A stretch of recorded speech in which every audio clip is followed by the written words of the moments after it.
Ah, la grande promesse magique. Un accent français plus clair, en seulement 6 mois. Pas mal comme but. Mais soyons honnêtes. 6 mois ne vont pas transformer ton accent en celui d'un acteur français.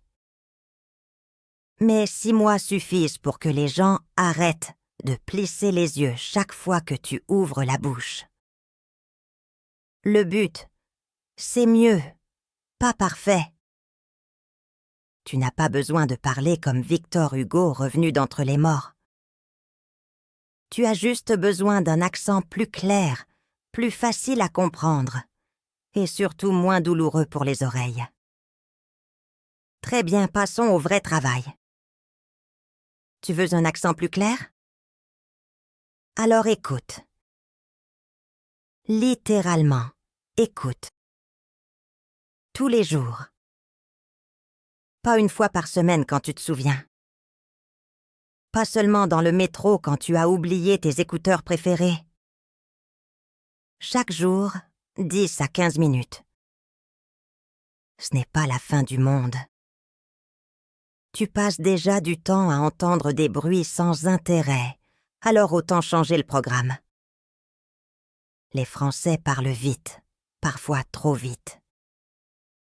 Mais si tu écoutes souvent, ton oreille s'habitue. Podcasts, livres audio, vidéos YouTube, peu importe. Choisis ce qui ne t'endort pas. Si tu commences à bâiller, change vite. Ce n'est pas de la méditation, c'est de l'entraînement. La clé, c'est la régularité. Tu peux écouter en marchant, en cuisinant, ou même en rangeant ta chambre, si un jour ça arrive. Le cerveau aime la répétition. Il déteste les gros efforts une fois par mois. Donc, sois paresseux mais intelligent. Un peu chaque jour, et tu progresses sans douleur. Ne crois pas que tu comprends tout. Tu vas perdre des mots. Tu vas rater des phrases entières. Devine quoi? C'est la vie. Même les natifs ratent des morceaux quand quelqu'un marmonne. L'important, c'est d'attraper le rythme, la musique de la langue. Les mots viendront après. Varie les voix. Si tu écoutes toujours le même présentateur bien poli, tu vas paniquer quand un Parisien avale la moitié de ses syllabes. Tu veux souffrir maintenant, pas plus tard.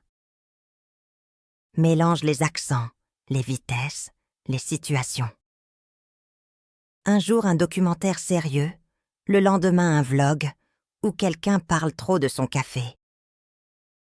Ton oreille doit être flexible, pas fragile. Petit rappel cruel, écouter passivement n'est pas suffisant. Si tu te poses devant Netflix et que tu rêves, oublie l'accent parfait. Tu dois écouter avec attention. Concentre-toi, même si ça pique un peu. Prends 10 minutes, juste 10, où tu es actif. C'est moins que le temps que tu passes à chercher tes clés. Et surtout, arrête d'espérer un miracle. Ton accent ne va pas disparaître. Il va juste s'améliorer. Ce n'est pas une baguette magique, c'est une habitude. 10 à 15 minutes par jour, et dans 6 mois tu ne feras plus mal aux oreilles des gens. C'est déjà un beau cadeau à offrir à l'humanité. Bon, écouter c'est bien, mais répéter c'est mieux. Bienvenue dans le monde du shadowing. Tu écoutes une phrase et tu répètes tout de suite. Pas demain, pas après avoir réfléchi 3 heures. Maintenant. Tu veux copier la mélodie, le rythme, la respiration. Tu n'es pas en train de réciter un poème triste. Tu imites, comme un perroquet, mais un perroquet ambitieux. Le shadowing paraît idiot au début. Tu te sens ridicule, tu parles seul, parfois même avec des écouteurs dans la rue. Oui, les gens te regardent bizarrement. Mais eux aussi font des choses bizarres, comme téléphoner à voix haute dans le bus. Alors franchement, tu peux survivre à 2 minutes de honte. Ne pense pas aux mots au départ. Pense au son. Quand les Français parlent, ils ne coupent pas chaque mot comme des robots. Les phrases coulent. Toi aussi, tu dois laisser couler, même si tu rates des syllabes. Tu es en apprentissage, pas à un concours de diction. Répète des passages courts. Pas besoin de tout refaire d'un coup. 1 ou 2 phrases suffisent. Tu entends, tu répètes, tu recommences. Encore et encore. Oui, c'est répétitif. Bienvenue dans le monde réel. Tout progrès vient de la répétition.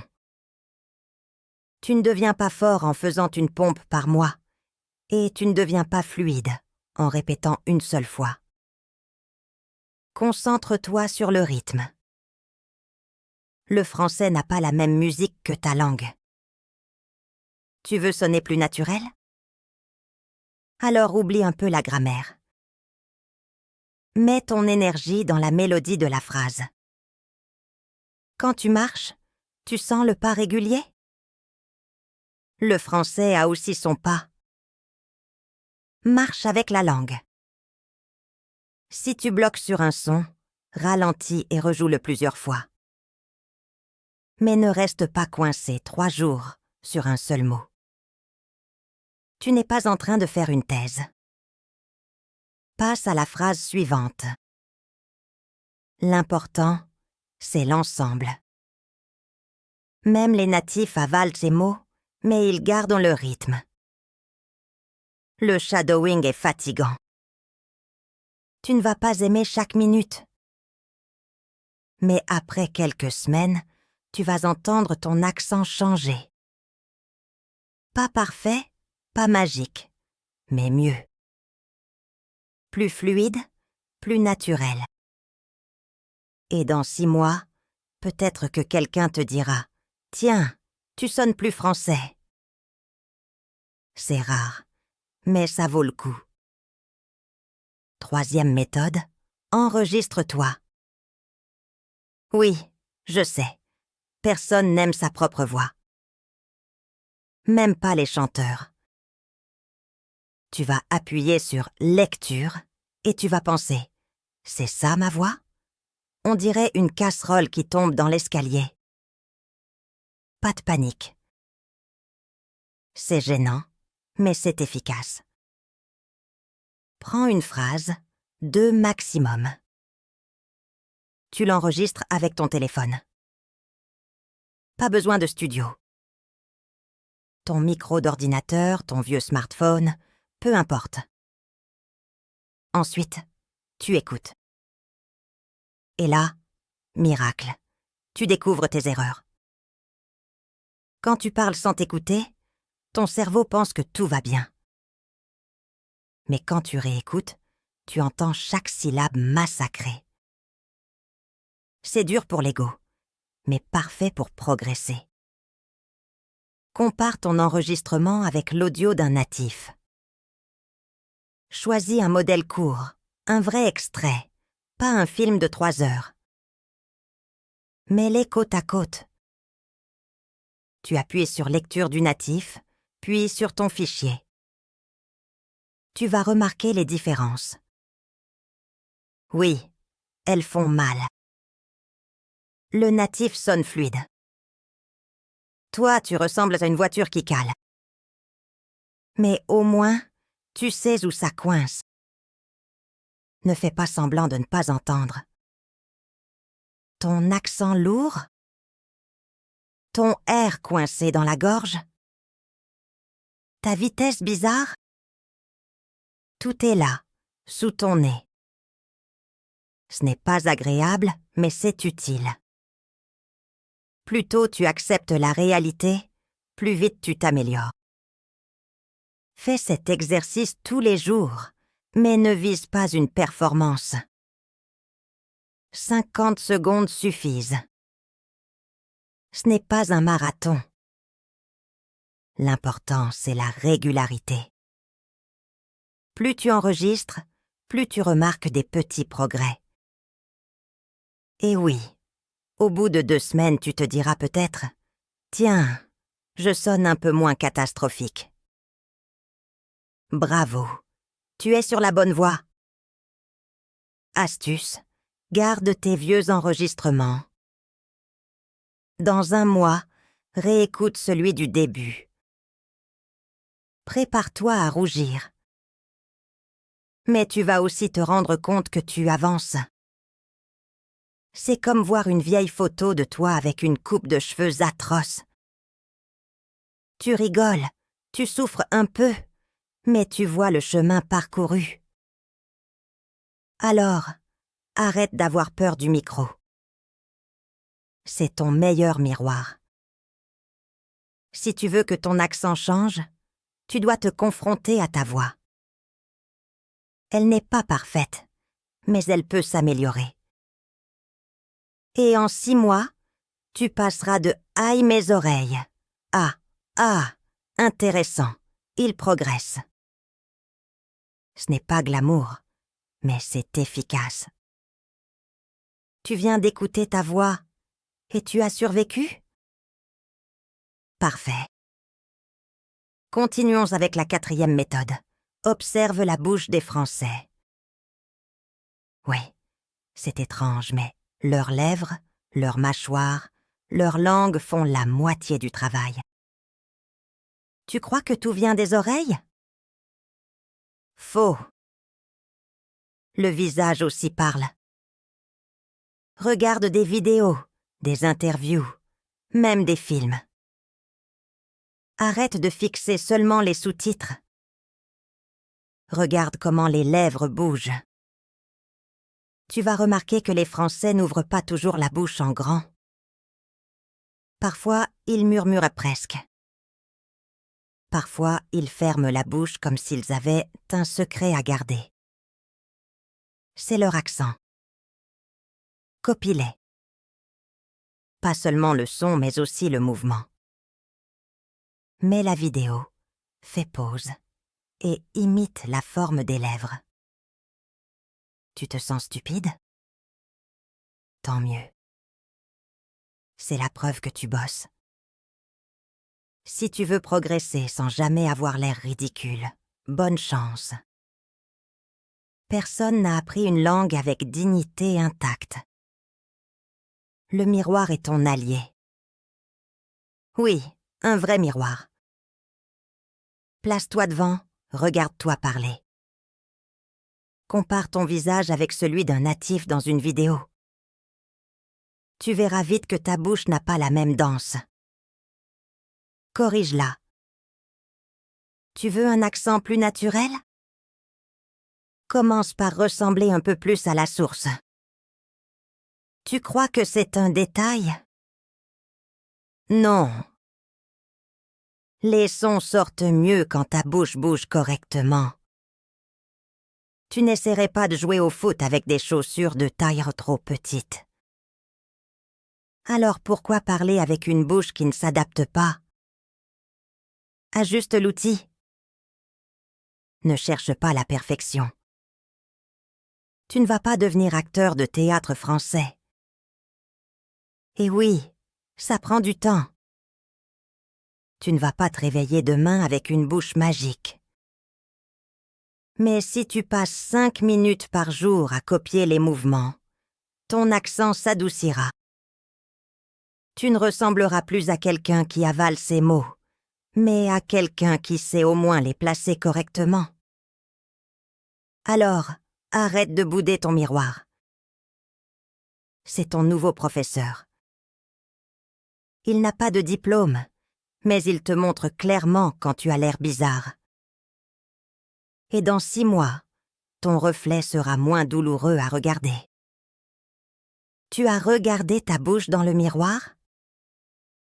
Bien. Maintenant, passons à la 5e méthode, la dictée. Oui, ce mot te rappelle sûrement l'école, les profs sévères et les zéros rouges sur ta copie. Mais la dictée, quand tu l'utilises seule, devient une arme. Elle force ton oreille à arrêter de tricher.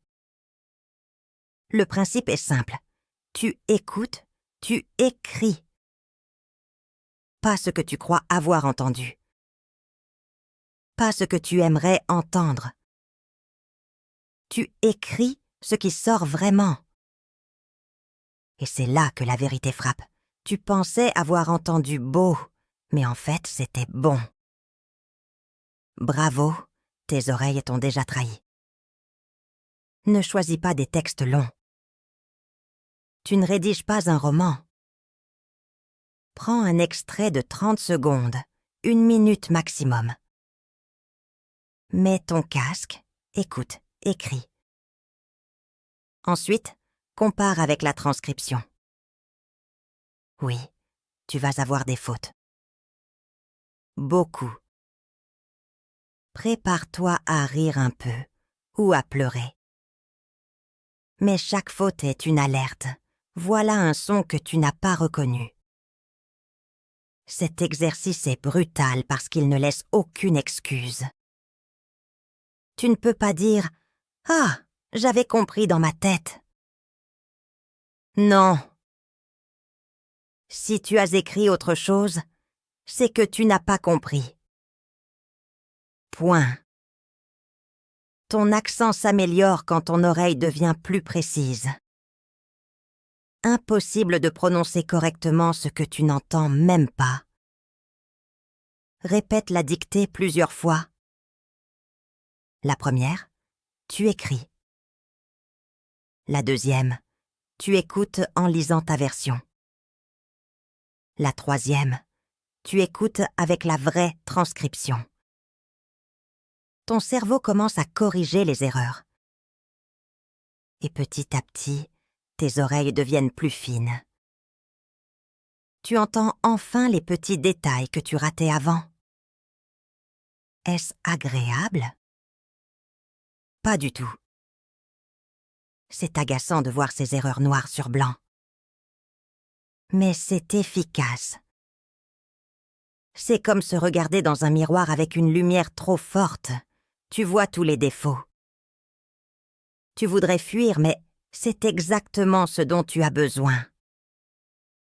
Fais une dictée chaque jour, même courte. 10 minutes suffisent. Tu finiras par sentir une différence dans ta prononciation, parce que tu n'essaies plus de deviner les sons. Tu les entends vraiment. Et dans la langue, entendre, c'est déjà la moitié de parler. Alors, range ton ego, prends ton stylo et laisse la dictée t'humilier un peu. Au moins, ce sera une humiliation utile. Après la dictée qui t'a mis face à tes fautes noires sur blanc, tu as sûrement envie de fermer ton cahier et d'oublier le français pour toujours. Mais non, on continue. 6e méthode, lire à voix haute. Lire comme un enfant qui apprend l'alphabet, mais avec un peu plus de dignité. Prends un texte simple. Pas Madame Bovary. Pas un traité de philosophie. Un article court, une histoire facile, même une recette si tu veux. Et lis. 5 minutes suffisent. Pas 50. Le but, c'est la régularité, pas la torture. En lisant, concentre-toi sur le rythme. Le français n'est pas une langue qui saccade. Les phrases doivent couler. Si tu lis trop vite, tu avales tout. Si tu lis trop lentement, tu ressembles à un robot mal réglé. Cherche un milieu. Fluide, mais pas pressé. Ne t'inquiète pas pour chaque mot. Tu ne fais pas un examen. Ce n'est pas la peine de bloquer 3 minutes sur un mot compliqué. Passe. Continue. L'important, c'est d'entraîner ta bouche et ta respiration. Les erreurs viendront, c'est sûr, mais la fluidité doit rester. Essaie de varier les textes. Si tu lis toujours des dialogues de manuels scolaires, tu vas sonner comme un acteur de pub pour le fromage. Teste un peu de tout. Journaux, contes, dialogues. Chaque style t'apprend un rythme différent. Lis aussi à haute voix même si tu es seul. Oui, tu auras l'air fou. Mais devine quoi? Tu es déjà en train de parler à ton téléphone, de répéter des phrases comme un perroquet et de t'enregistrer. Tu as dépassé le stade de la normalité depuis longtemps. Autant t'assumer. Lis devant un miroir si tu veux faire double exercice. Tu vérifies la bouche et la voix en même temps. Tu verras que tes lèvres et ton rythme ne sont pas toujours synchronisés.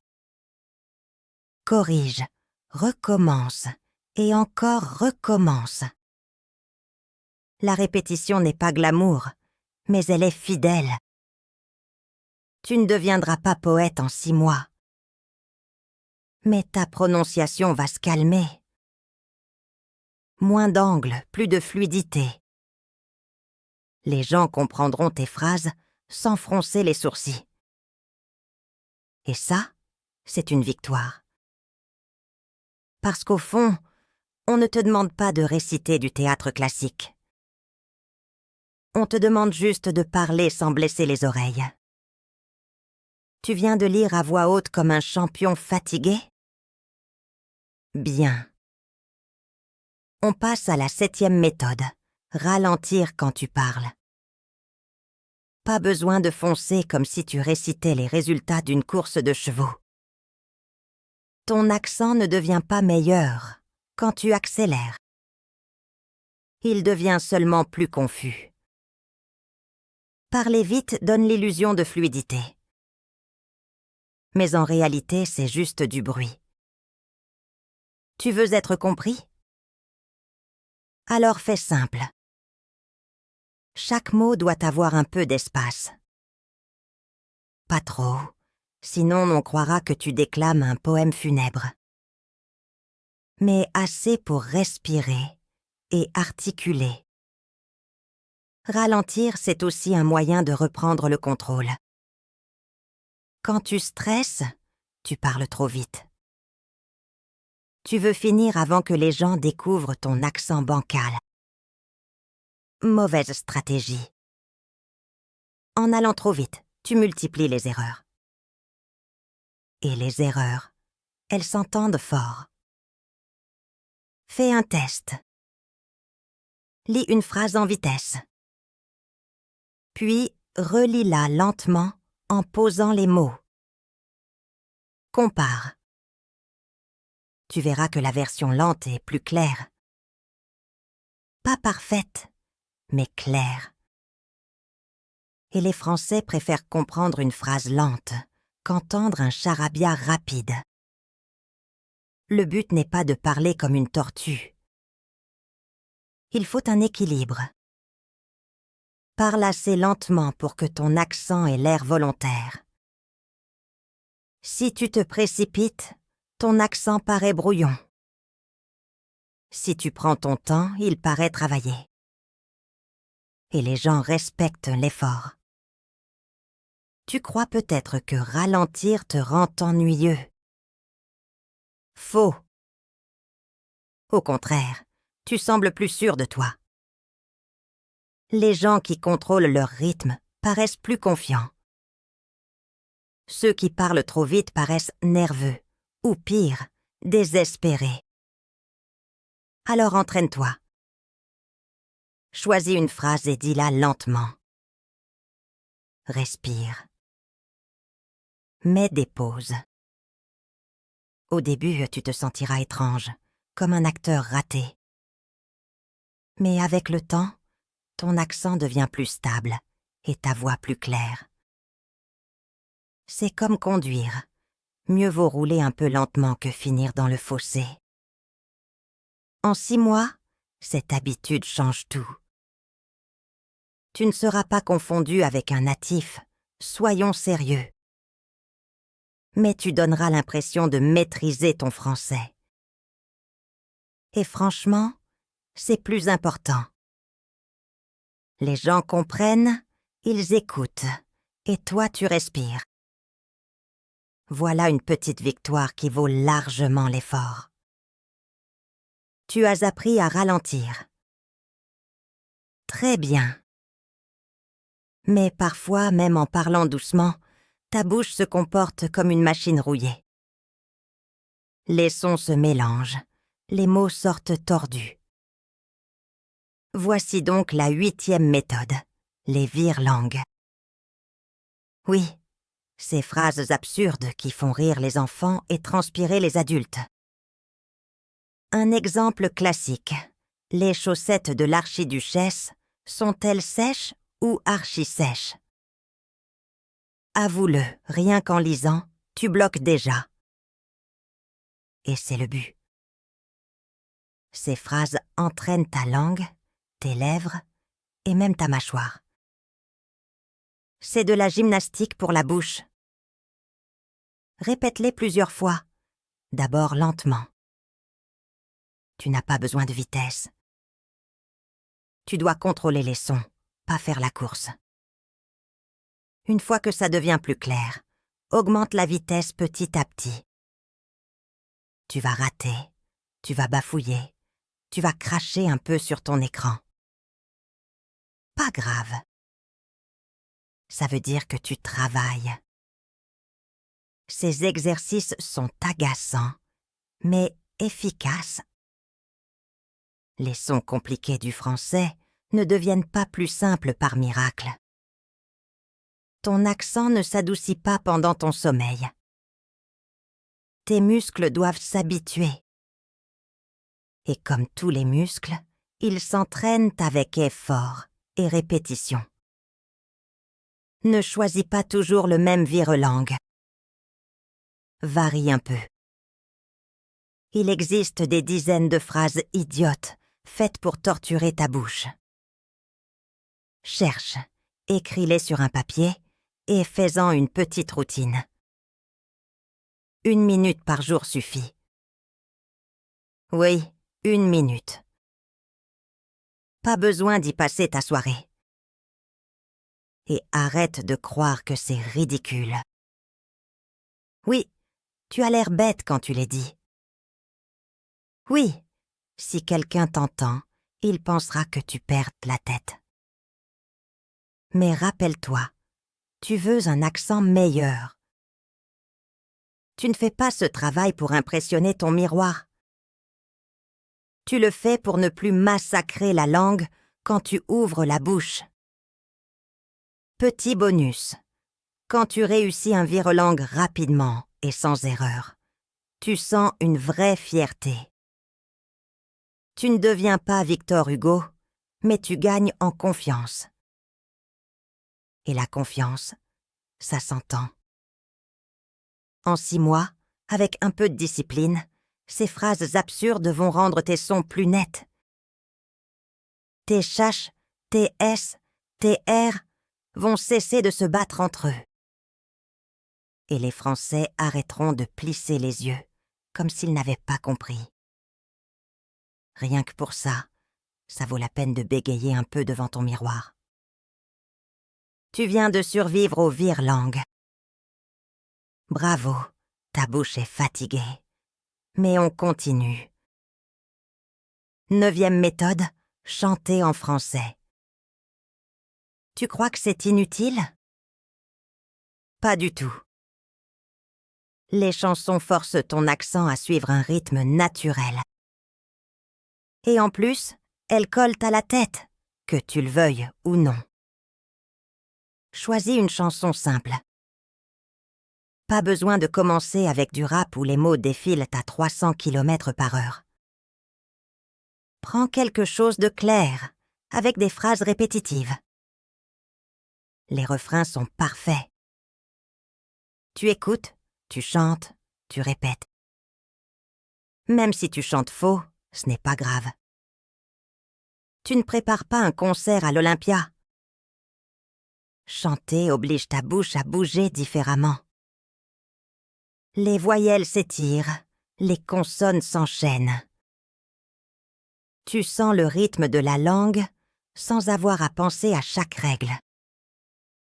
C'est de la pratique déguisée en divertissement. Un peu comme apprendre à courir en dansant. Tu fais un effort, mais tu t'amuses presque. Au début, tu vas galérer. Tu vas rater le tempo. Tu vas avaler des mots. Tu vas finir le couplet alors que la chanson est déjà passée au refrain. Tant pis. La répétition va arranger ça. Mets la chanson en boucle. Répète jusqu'à ce que les voisins connaissent aussi les paroles.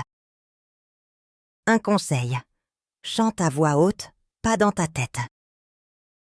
Si tu murmures, tu triches. Ta bouche doit travailler. Sinon, tu perds l'avantage.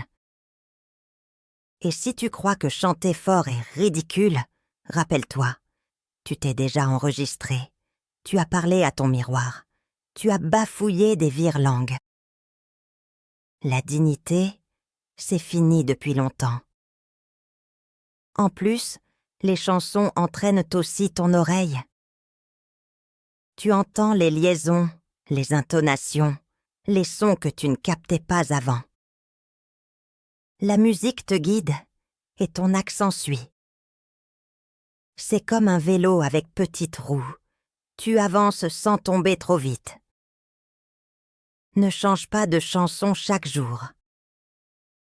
Garde en une, peut-être deux, et répète-les encore et encore.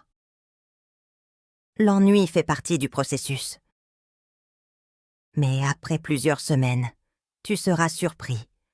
Les paroles sortent plus facilement et ton accent sonne moins étranger. Alors, lance la musique, ouvre la bouche et chante. Même si c'est moche, c'est utile. Et dans 6 mois, tu ne chanteras pas mieux, mais tu parleras mieux. Ce qui est, avouons-le, beaucoup plus important. Voilà, 9 méthodes, 9 exercices parfois agaçants, parfois ridicules. Écouter, répéter, t'enregistrer, imiter, faire des dictées, lire à voix haute, ralentir, jouer avec des virelangues, chanter. Rien de glamour, mais du concret. En 6 mois, tu ne parleras pas comme un Français né à Paris. Mais ton accent sera plus clair, plus stable, moins douloureux pour ceux qui t'écoutent. Pas de baguette magique, juste de la sueur et un peu de discipline. Et si tu tiens, tu auras gagné quelque chose de rare. Un Français qu'on a envie d'entendre, pas d'éviter.